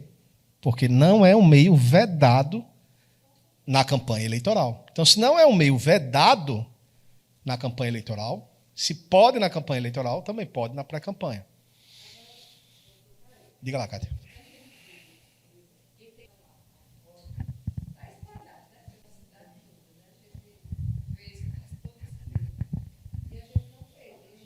Pronto. Vamos lá. Como é que essa história do outdoor sempre volta e toda eleição tem alguma representação em torno disso. Que era a questão que eu ia falar do colega. Teu nome eu esqueci. Marconi. Marconi trouxe um ponto. Tá, mas eu sou contador. Se eu quiser botar um outdoor dizendo lá, Marconi, contador, CRC, RN e tal, eu posso ou não posso? Eu nem sei se a contabilidade libera isso. Libera? Porque no direito na OAB não permite, né? Esse tipo de publicidade, não. Não, alguns tipos de publicidade, sim. Inclusive, agora foi liberado até impulsionamento nas redes sociais, foi liberado. Sim. Sim. Só que a gente não pode nem o veículo. Só que qual é a questão? Que aí vem outra minúcia da jurisprudência do TSE. Que aí ele analisa, o meio é vedado. Mas ele analisa também o conteúdo da mensagem. Por exemplo, aqui ele viu, aqui tem um claro propósito de destaque da pessoa, do indivíduo, com a intenção eleitoral. Então, isso aqui tem um conteúdo eleitoral, ainda que indireto, ainda que não tenha um pedido explícito de voto. Mas como é um meio proscrito, um meio vedado, eu vou considerar esse ilícito, vou aplicar uma multa em relação a ele. Qual a distinção? O que tem conteúdo eleitoral do indiferente eleitoral, que é esse outro conceito que a jurisprudência introduziu, né? Então, um outdoor seu, por exemplo, como, mesmo sendo um conhecido pré-candidato, sabidamente um pré-candidato, mas aquele conteúdo não é algo eleitoral, é um indiferente eleitoral, a jurisprudência tende a não condenar. Então, essa é uma linha, por exemplo, que nós, advogados, utilizamos muito nessa questão, por exemplo, dos outdoors, com mensagem de final de ano. Eu vou defender a tese de que é um indiferente eleitoral. E aí vai caber ao julgamento da Justiça Eleitoral considerar que se isso é um indiferente eleitoral ou não. E aí, nesse detalhe, aí depende muito da formação da corte. Então, por exemplo, na última eleição, o TRE daqui, por exemplo, foi menos rigoroso, vamos dizer assim, com isso. Mas já teve eleições que foi mais rigoroso e teve condenações. Então, vai muito nesse sentido, Kátia, de ter de considerar, né? O nível a gente vai formando camadas, né, de discussão no processo. O meio é proscrito ou não é? O conteúdo é indiferente ou não eleitoral? Nessas camadas de argumentação, nesses critérios, que aí ele vai dizer, não, realmente tem conteúdo eleitoral e tem esse propósito e tem o meio proscrito, então por isso vai ser um meio vedado eleitoralmente. Agora, por exemplo, mesmo, e aí eu já estou falando, pessoal, de algumas orientações de pré-campanha, tá? Mas, Caio, por exemplo, tem determinado cliente meu que quer fazer o impulsionamento. Como é que eu devo orientar ele? Isso é muito importante. Por quê? Porque lembre que durante a campanha eleitoral, o impulsionamento tem que ser feito pelo próprio candidato ou pelo partido político. Então, não pode ser feito por terceiros. E eles têm uma tentação muito grande de delegar isso para terceiros. Por quê? Porque o político ele não quer, muitos deles é desorganizado, não tem um cartão de crédito, ou não sabe mexer nas ferramentas de impulsionamento, né? Então, ele vai lá e tem que criar uma conta, tem que criar uma assinatura, tem que fazer, na ferramenta, por exemplo, se for no Facebook, tem que criar uma conta de anúncios, tem que cadastrar o CPF dele. Então, isso tudo dá um trabalho de ser feito. Só que é a forma que a legislação na campanha exige e é como deve ser feito na campanha. Então, é aquela história, pode, mas tem que ver a forma como isso é feito. Não é só a questão do pode e não pode. Você tem que ver o formato, o como. Né? No direito tem muitas questões que o como é muito relevante. Essa é uma delas. Então, posso impulsionamento? Pode. Mas como? Tem que ser pago pelo próprio pré-candidato ou pelo partido político. Tem que criar uma conta de anúncios. Né? Não pode terceiro fazer esse impulsionamento ser feito em conta de terceiro, porque senão vai ser considerado ilícito. Então, percebam que tem esse detalhe que é muito relevante. Aí, por exemplo, outro meio proscrito. Vocês podem pensar em mais algum?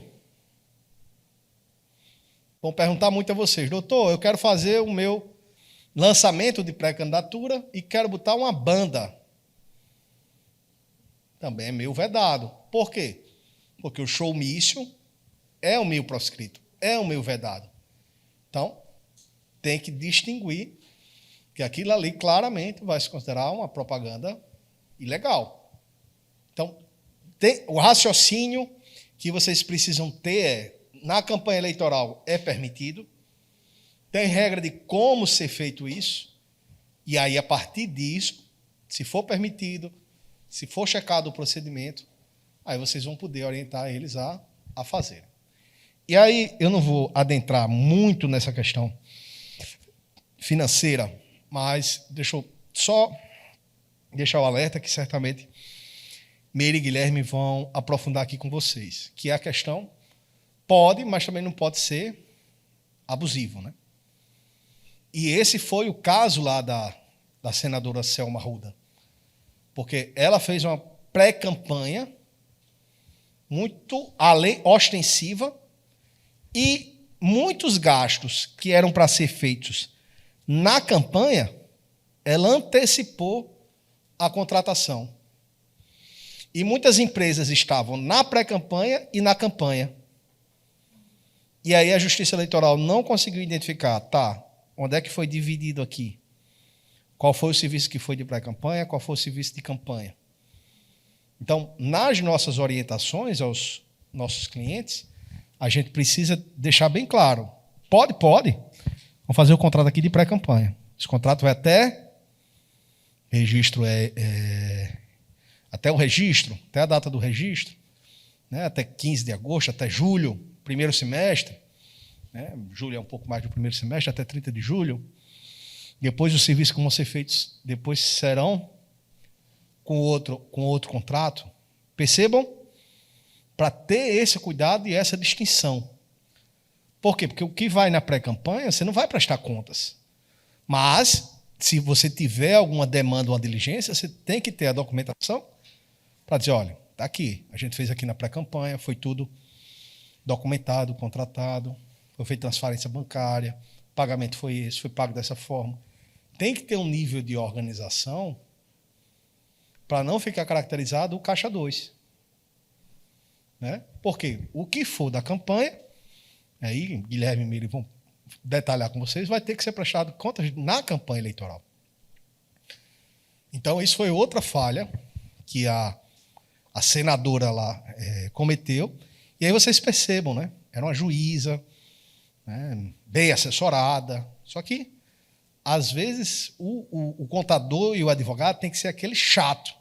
Diz, olha, não pode, você vai ter problema jurídico. Você vai ganhar um mandato, mas vai perder lá na frente.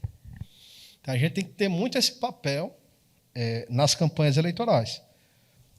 Até a gente vai entrar nesses dois pormenores, né? Tanto no caso da Selma, que tem uma série de particularidades que são bem legais para...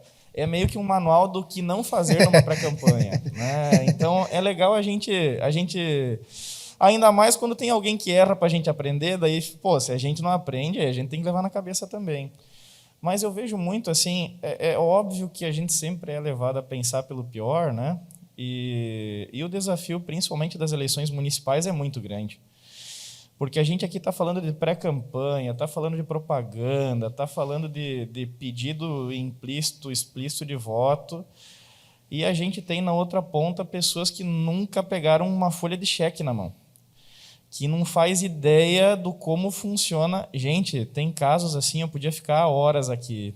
Eu gosto muito de contar nas palestras um caso de uma vereadora do PT, lá de uma cidade pequenininha do Rio Grande do Sul, que quando ela se registrou candidata e veio o talão de cheque do partido, ela achou que ela estava rica. Ela comprou um carro, R$35 mil, em 35 folhas de cheque predatadas, e eu gavo a pessoa que vendeu um carro para cheque de campanha, né? Vamos começar por aí, mas enfim, é a receita do caos se formando. Deu 2 semanas, essa moça, coitada, capota o carro e morre. Caramba! Aí estava lá com o carro arrebentado, com perda total, 35 cheques sem fundo e um partido para comprar um carro batido. Pensa no... Sabe... Mas vocês estão entendendo, assim, e não vou nem entrar em aspectos machistas ainda do processo eleitoral, gente. Se pegar... a gente, nas últimas 2 eleições, principalmente, 60% da nossa carteira foram mulheres, foram candidatas. Então, a gente tem bastante dado, né? E a realidade, ela não é como a gente gostaria, ou como a gente tem nos grandes centros, nas cidades tipo uma Natal, uma Mossoró da vida. Não, é bem mais bruto que isso. Uma mulher que recebe, às vezes, R$ 2.000 numa conta, ela nunca pegou na mão tanto dinheiro na vida. Ela está acostumada a pedir dinheiro para o marido para comprar calcinha. Então, é desafiador, sabe? Esse nosso sacerdócio de pegar pela mão, muitas vezes, e a gente fica puto da cara, né? Porque a gente parece estar falando grego, não entra na cabeça, eles não dão bola, depois fazem só lambança. Mas a gente precisa entender o contexto. E o contexto é desafiador. Essas questões de propaganda, dos meios de propaganda, do que pode, o que não pode, poxa, se às vezes é difícil para o próprio magistrado chegar num consenso, imagina a turma que está lá do outro lado, sabe? Então, essa coberta curta e esse copo meio vazio, meio cheio, né? A gente está lá no interior como contador, às vezes meio que apelidado de tranca-rua, contador e advogado, né? Mas é isso, mas é desafiador e é uma coisa que a gente, eu vejo muito assim, a gente é óbvio que está aqui, né, temos contadores, temos advogados, temos líderes políticos na turma, né, e o conteúdo fica gravado também depois para distribuição, mas é papel da gente replicar isso também, mas um conceito, principalmente desde 2016, 2018, né, que é o que a turma da política chama de terceiro tempo da eleição. E isto é fato, né, isto é presente e a gente vê pelos números também. Essa preocupação cada vez crescente. Claro que não é todos, mas, enfim, ela é crescente. Nós tivemos, ano passado, no país, mais ou menos 6,5% de todo o dinheiro aplicado em campanha gasto com contabilidade, por exemplo. Foram quase 265 milhões de serviço contábil pago ou doado estimável, sem contar os serviços que foram pagos por pessoa física, que daí nem entram na conta do Divulgacândia, né? Então, e isso não foi sempre assim, né? Especialmente numa eleição municipal.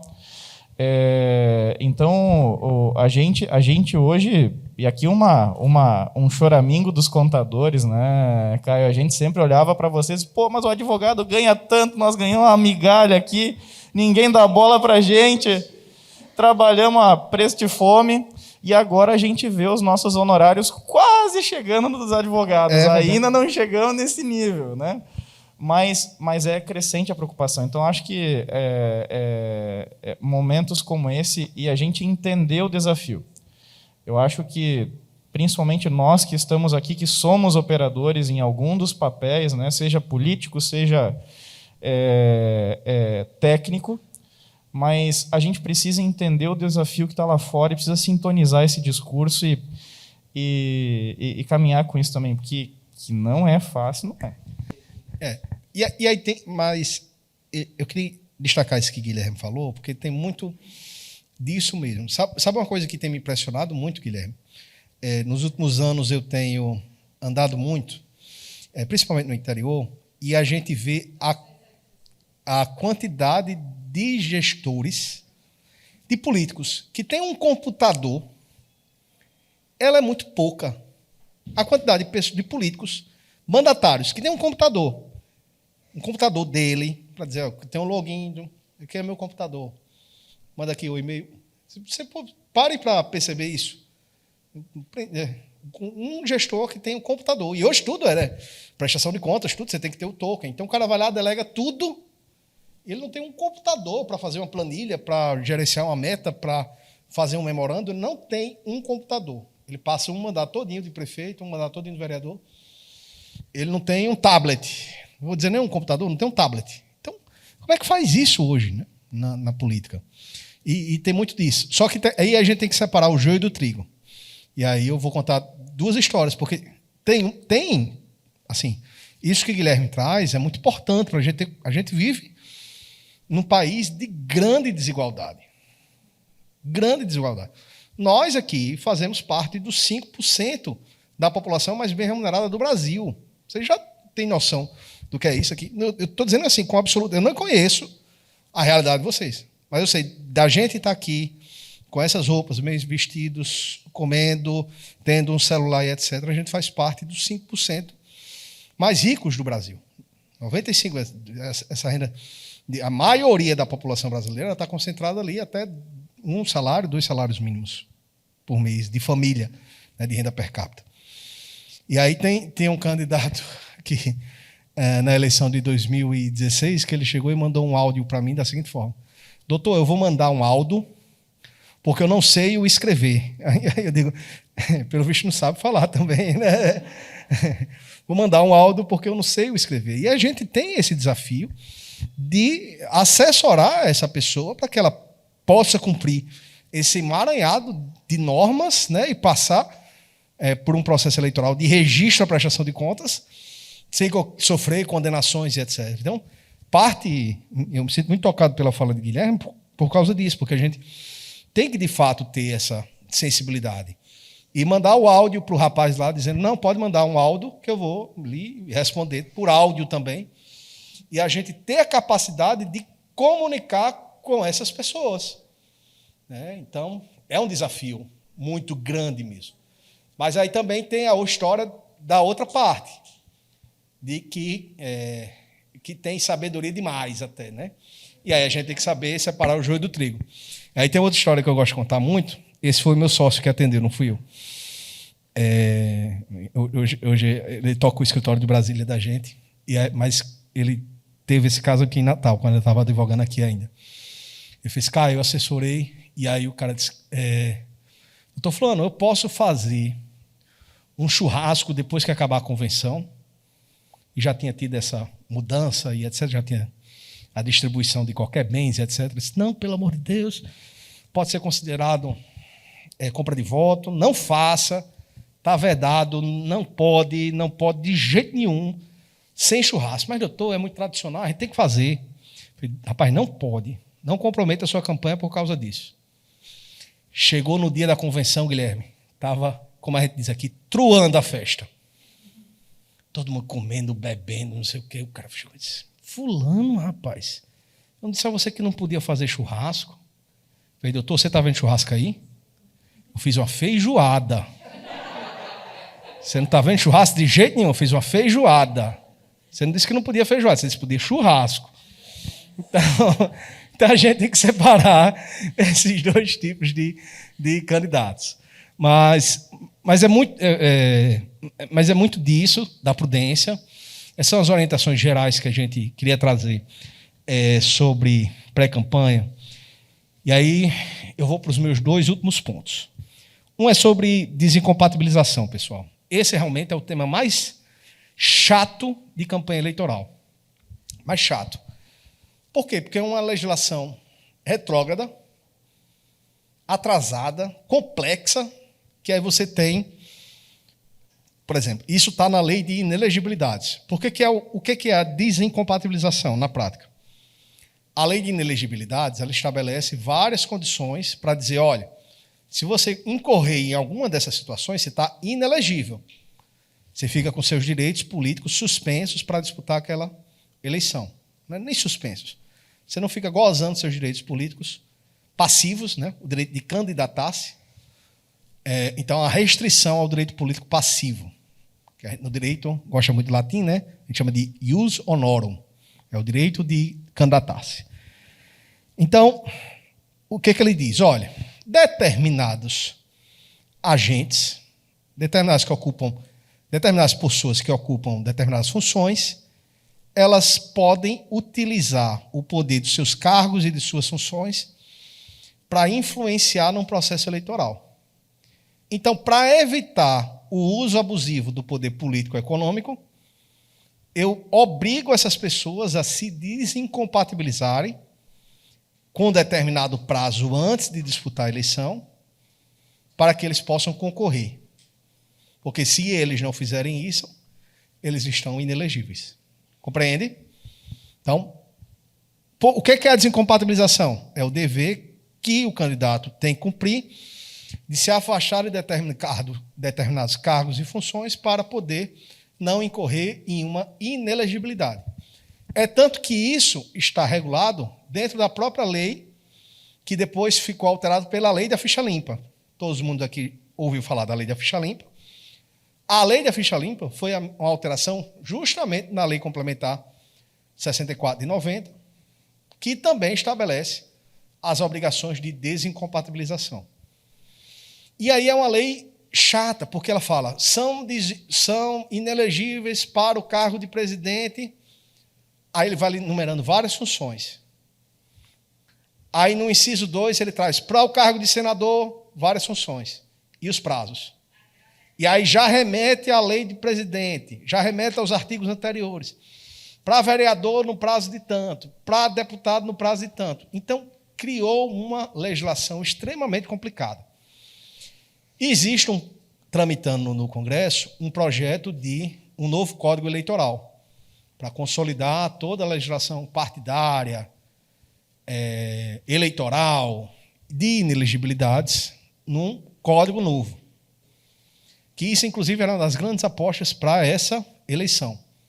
Só que uma legislação muito extensa, teve uma pressão muito grande, dizer, tem muito jabuti aí, embutido, que a gente não quer que seja aprovado, precisa ter maturidade de discussão de uma legislação desse tipo, né?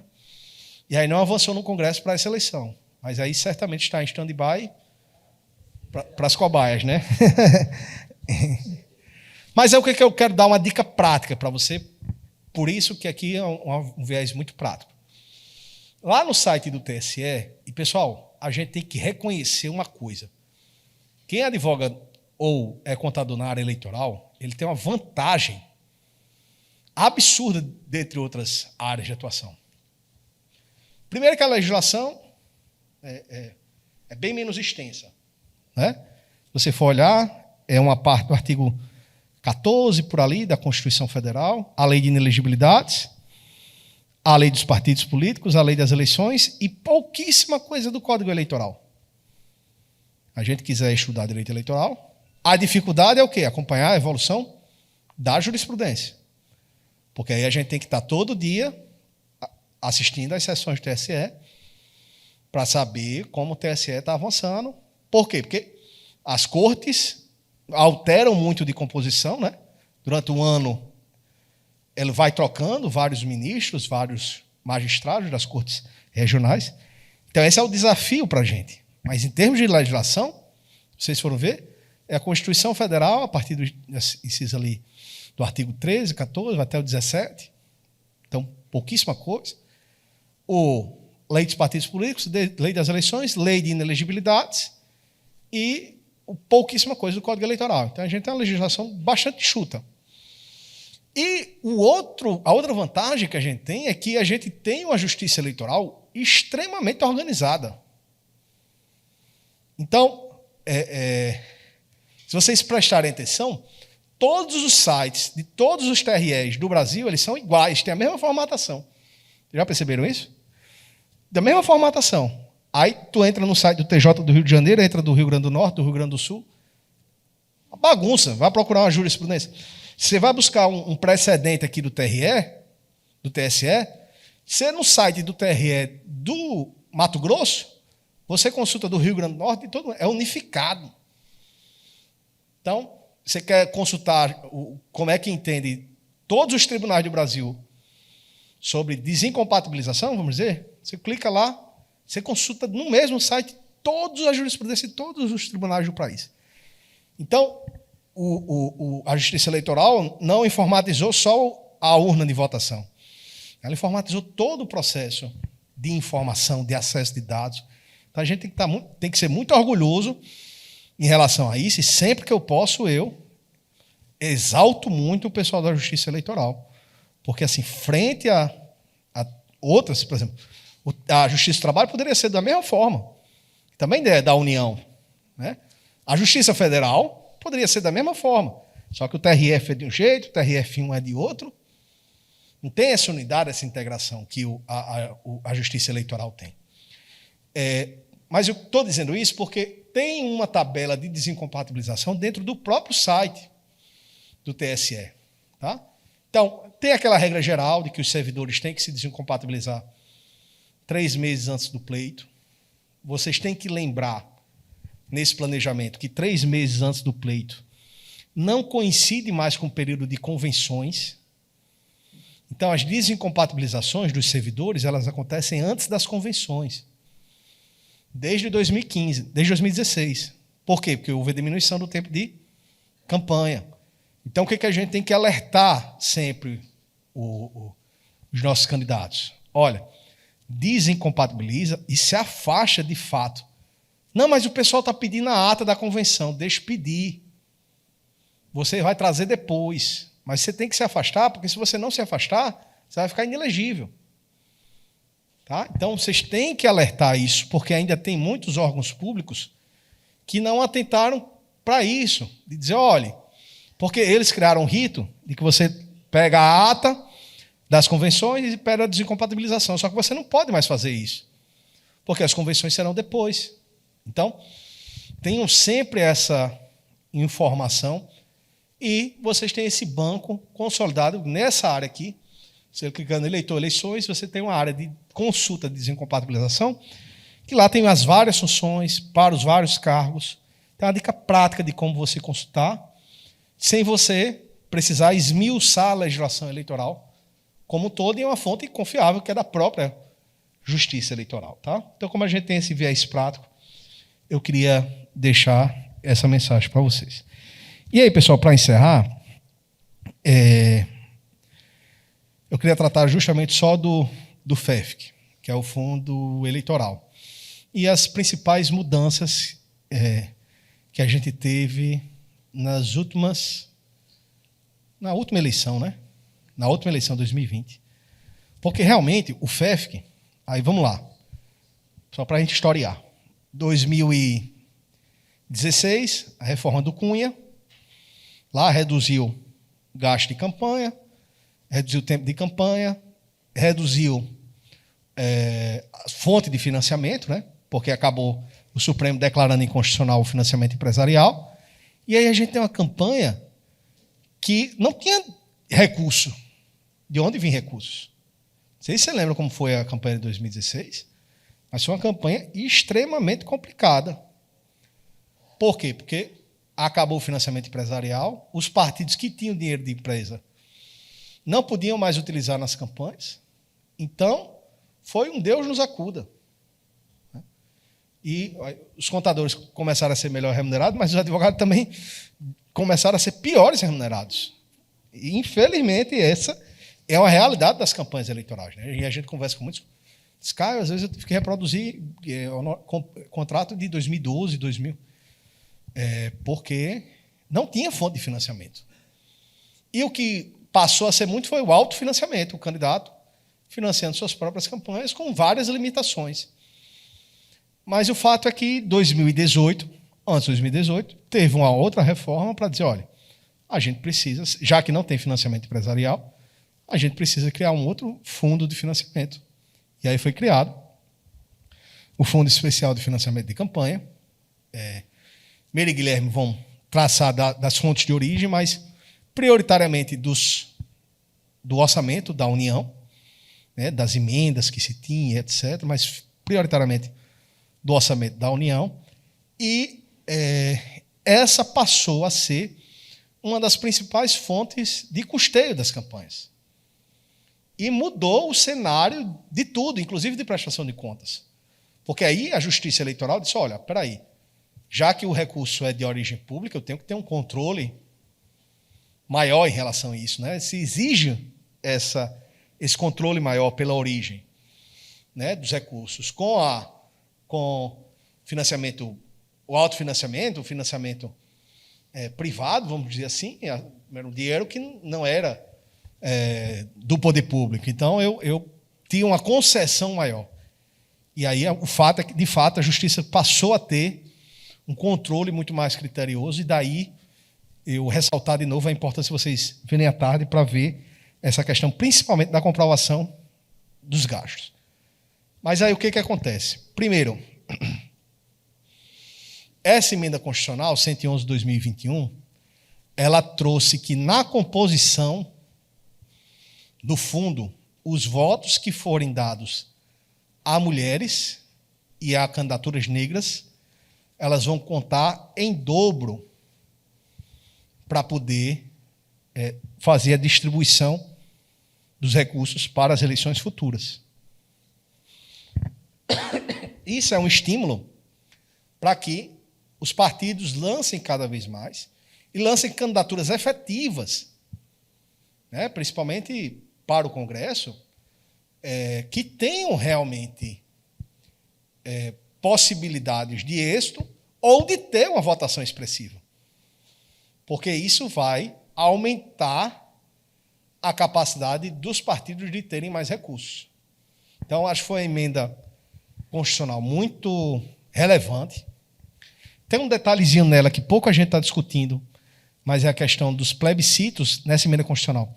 Dos plebiscitos nas câmaras de vereadores. Então, principalmente os colegas advogados, observem isso, porque pode ser matéria de proposição dos vereadores, fazer plebiscito e a Justiça Eleitoral ter que incluir isso nos processos de votação. Acho que vai ser bem interessante as questões de consulta pública. E o outro aspecto, pessoal, são a distribuição a partir de cota de gênero e racial. Essas duas, elas surgiram também de decisões judiciais. Cota racial diretamente pelo Supremo e cota de gênero inicialmente por uma consulta do TSE, na época relatada pela ministra Rosa Weber. Então, o que foi compreendido, né, nessas decisões judiciais? Primeiro, o que é uma consulta? Eu até falei mais cedo para vocês, consulta na questão da fidelidade partidária. Algum legitimado, geralmente um parlamentar, ele faz uma consulta abstrata, em tese, ao TSE, levando uma pergunta. E o TSE responde, se preencher os requisitos lá de ser conhecido esse pedido, dizendo qual a interpretação do TSE em relação àquele assunto.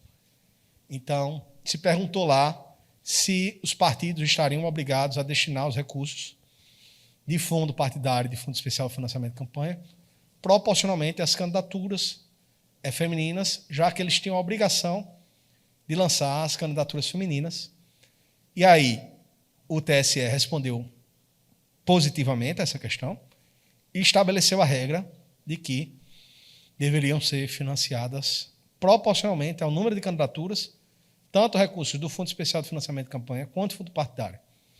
O que isso quer dizer? Se um partido lança, uma eleição proporcional, por exemplo, 30%, que é o mínimo, ele tem que destinar pelo menos 30% para candidaturas femininas.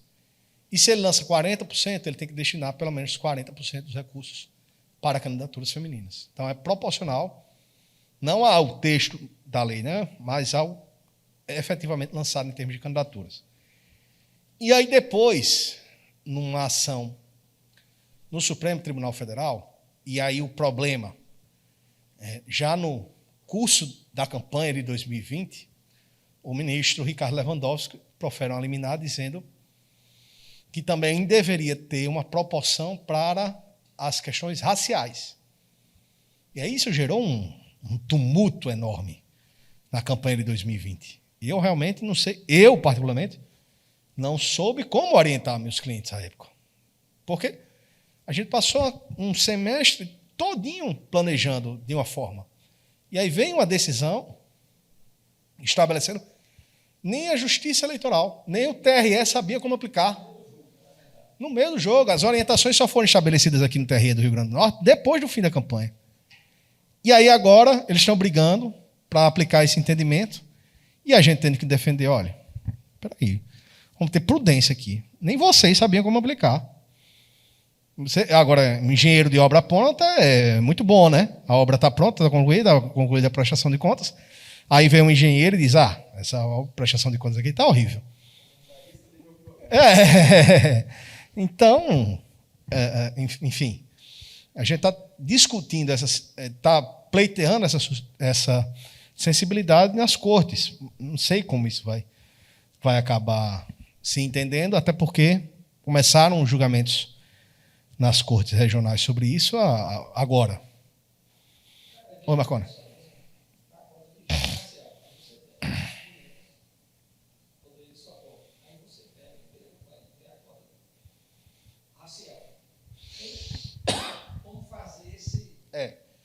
Pronto. Aí, quem de fato...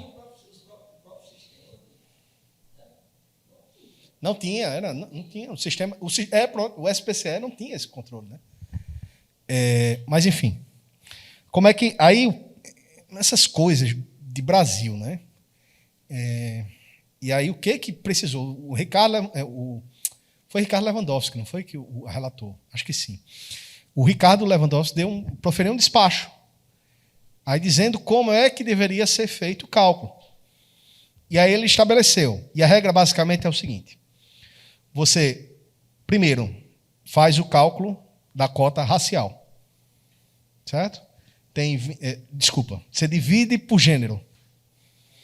Tem tantos candidatos negros e pardos do gênero masculino, tem tantos candidatos do gênero feminino, negros e pardos. E aí você estabelece a proporção de negros e pardos dentro do contexto geral de candidatos, das candidaturas femininas, depois das candidaturas masculinas. E aí, do percentual que é destinado para as mulheres, você reserva o percentual mínimo para candidaturas negras e pardas. Hoje, assim, parece um critério, vamos dizer assim, não gosto dessa palavra, mas justo, equânime. Né? Só qual é a questão? Você não tinha essa regra estabelecida em 2020. Mas esse vai ser o parâmetro que nós teremos que adotar a partir de 2022. Pelo menos a gente já tem a previsibilidade a partir de 2022. Né? E aí, qual é a grande questão? E qual é a boa prática que eu vi em determinados partidos? De já reservar, abrir uma conta específica para o FEFC Mulher. Isso foi uma boa prática que eu vi em 2020, aí não vou me aprofundar, porque é mais da área dos colegas Meire e Guilherme, mas de abrir, não é obrigatório, mas você já obrigar as agremiações partidárias a abrir 2 contas do FEFC, porque aí o dinheiro já vem separado. Então você já tem uma facilidade de controle, porque no curso da campanha é praticamente impossível você fazer esse gerenciamento da quantidade de partidos e candidatos que vocês têm, que todos acompanham.